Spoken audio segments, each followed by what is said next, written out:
ವೀಕ್ಷಕರೇ ನಮಸ್ಕಾರ. ಬಿಜೆಪಿಯಲ್ಲಿ ಕಳೆದೆರಡು ವರ್ಷಗಳಿಂದ ಉಂಟಾಗಿದ್ದ ಭಿನ್ನಮತ, ಆಕ್ರೋಶ, ಮುನಿಸು ಹಾಗೂ ಗದ್ದಿಗೆಗಾಗಿ ಗುದ್ದಾಟ ಎಲ್ಲ ಮುಗಿತು. ಬಿಜೆಪಿಯಲ್ಲಿ ಎಲ್ಲ ಈಗ ಶಾಂತವಾಗಿದೆ ಅಂತ ಕೂಡ ಭಾವಿಸಲಾಗಿತ್ತು. ಯಾಕಂದ್ರೆ ಕಳೆದ 5-6 ತಿಂಗಳಿಂದ ಬಿಜೆಪಿಯಲ್ಲಿ ಅಸಮಾಧಾನ ವ್ಯಕ್ತಪಡಿಸುವವರು, ಮೀಟಿಂಗ್ ಮೇಲೆ ಮೀಟಿಂಗ್ ಮಾಡುವವರ ಸಂಖ್ಯೆ ಕೂಡ ಕಡಿಮೆ ಆಗಿತ್ತು. ಆದ್ರೆ ಇದೀಗ ಮತ್ತೆ ರೆಬಲ್ಸ್ ಟೀಮ್ನ ನಾಯಕರು ದುತ್ ಅಂತ ಎದ್ದು ಕುಳಿತಿದ್ದಾರೆ. ಕಳೆದೆರಡು ದಿನಗಳಿಂದ ದೆಹಲಿಯಲ್ಲಿ ಬೀಡು ಬಿಟ್ಟಿದ್ದಾರೆ ರೆಬಲ್ಸ್ ಟೀಮ್ನ ನಾಯಕರು. ಅದು ರಮೇಶ್ ಜಾರಕಿಹೊಳಿ ನೇತೃತ್ವದಲ್ಲಿ ಬಿಬಿ ನಾಯಕ್, ಎನ್ಆರ್ ಸಂತೋಷ್ ಸೇರಿ ಮತ್ತಿತರ ನಾಯಕರು ಕಳೆದೆರಡು ದಿನಗಳಿಂದ ದೆಹಲಿಯಲ್ಲಿ ಬೀಡು ಬಿಟ್ಟು ಹೈಕಮಾಂಡ್ ನಾಯಕರ ಭೇಟಿಗೆ ಪ್ರಯತ್ನ ಮಾಡುತ್ತಿದ್ದಾರೆ. ಹಾಗಾದ್ರೆ ಹೈಕಮಾಂಡ್ ನಾಯಕರು ರೆಬಲ್ಸ್ ಟೀಮ್ನ ನಾಯಕರಿಗೆ ಭೇಟಿಗೆ ಅವಕಾಶ ನೀಡದಿರುವುದಕ್ಕೆ ಕಾರಣವಾದ್ರು ಏನು? ವೀಕ್ಷಕರೇ, ಈಗಾಗಲೇ ನೋಡಿ, ರಾಜ್ಯ ಕಾಂಗ್ರೆಸ್ನಲ್ಲಿ ಬಿಕ್ಕಟ್ಟು ಸೃಷ್ಟಿಯಾಗಿದೆ, ಸಂಘರ್ಷ ಕೂಡ ಸೃಷ್ಟಿಯಾಗಿದೆ. ಅದು ಸಿಎಂ ಕುರ್ಚಿಗಾಗಿ. ಕಳೆದ 15 ದಿನಗಳಿಂದ ಕಾಂಗ್ರೆಸ್ನಲ್ಲಿ ಬಿಕ್ಕಟ್ಟು ಮುಂದುವರೆದಿದೆ. ಪ್ರತಿಪಕ್ಷದಲ್ಲಿ ಕೂಡ ಕಳೆದ 5-6 ತಿಂಗಳಿಂದ ಸೈಲೆಂಟ್ ಆಗಿದ್ದ ರೆಬಲ್ಸ್ ಟೀಮ್ನ ನಾಯಕರು ಈಗ ಮತ್ತೆ ಅಖಾಡಕ್ಕಿಳಿದಿದ್ದಾರೆ. ಅದು ರಾಜ್ಯಾಧ್ಯಕ್ಷರಾಗಿರುವ ವಿಜಯೇಂದ್ರ ಅವರನ್ನು ಬದಲಾವಣೆ ಮಾಡಬೇಕು ಅಂತ ದೆಹಲಿಯಲ್ಲಿ ಬೀಡು ಬಿಟ್ಟಿದ್ದಾರೆ ಅಂತ ಹೇಳಲಾಗ್ತದೆ. ಹಾಗಾದ್ರೆ ರೆಬಲ್ಸ್ ಟೀಮ್ನ ನಾಯಕರ ಭೇಟಿಗೆ ಹೈಕಮಾಂಡ್ ನಾಯಕರು ಅವಕಾಶ ಯಾಕೆ ಕೊಡ್ತಿಲ್ಲ? ಇಲ್ಲಿ ನೋಡಿ, ತುಂಬಾ ಕುತೂಹಲ ಮೂಡಿಸಿರುವುದೇನಪ್ಪ ಅಂದ್ರೆ, ರೆಬಲ್ಸ್ ಟೀಮ್ನ ನಾಯಕರು ಕಳೆದೆರಡು ದಿನಗಳಿಂದ ದೆಹಲಿಯಲ್ಲಿದ್ದಾರೆ. ರಮೇಶ್ ಜಾರಕಿಹೊಳಿ, ಕುಮಾರ್ ಬಂಗಾರಪ್ಪ, ಬಿಬಿ ನಾಯಕ್, ಎನ್ಆರ್ ಸಂತೋಷ್ ಸೇರಿ ಮತ್ತಿತರ ನಾಯಕರು ದೆಹಲಿಯಲ್ಲಿದ್ದಾರೆ. ಆದ್ರೆ ಈ ನಾಯಕರ ಭೇಟಿಗೆ ಹೈಕಮಾಂಡ್ ನಾಯಕರು ಅವಕಾಶ ಕೊಡ್ತಾ ಇಲ್ಲ ಅಂತ ಹೇಳಲಾಗ್ತದೆ. ಯಾಕೆ ಕೊಡ್ತಾ ಇಲ್ಲ?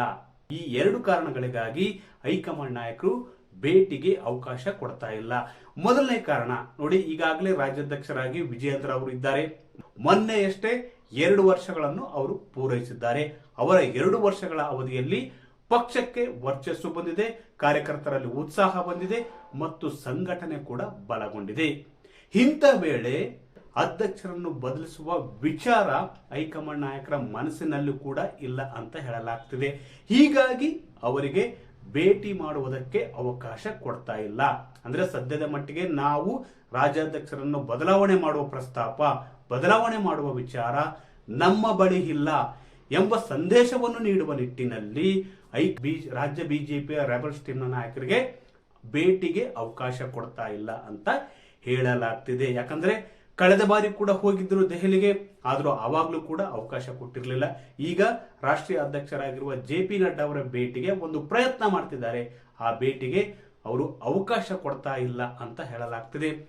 ಭೇಟಿಗೆ ಅವಕಾಶ ಕೊಡದೇ ಇರುವುದಕ್ಕೆ ಎರಡನೇ ಕಾರಣ ಏನಪ್ಪ ಅಂದ್ರೆ, ಈಗಾಗಲೇ ಹಾಲಿ ಅಧ್ಯಕ್ಷರಾಗಿರುವ ಬಿ.ವೈ. ವಿಜಯೇಂದ್ರ ಅವರು ಮುಂದುವರೆದಿದ್ದಾರೆ.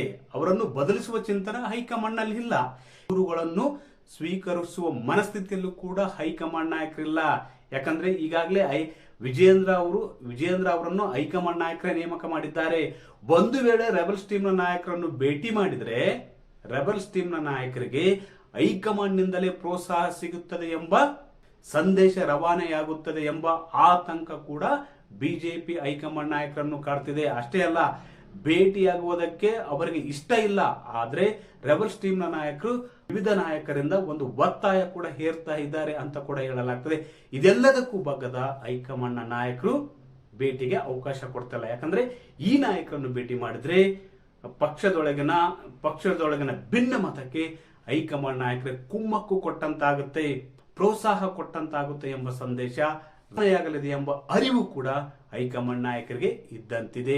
ಹೀಗಾಗಿ ರೆಬಲ್ಸ್ ಟೀಮ್ನ ನಾಯಕರು ದೆಹಲಿಯಲ್ಲಿ ಬೀಡು ಬಿಟ್ಟಿದ್ರು ಕೂಡ ಭೇಟಿಗೆ ಅವಕಾಶ ಕೊಡ್ತಾ ಇಲ್ಲ ಅಂತ. ವೀಕ್ಷಕರೇ, ಈ ಮಾಹಿತಿ ನಿಮಗೆ ಇಷ್ಟವಾದಲ್ಲಿ ವಿಡಿಯೋ ಶೇರ್ ಮಾಡಿ, ಲೈಕ್ ಮಾಡಿ, ಕಮೆಂಟ್ ಮಾಡಿ.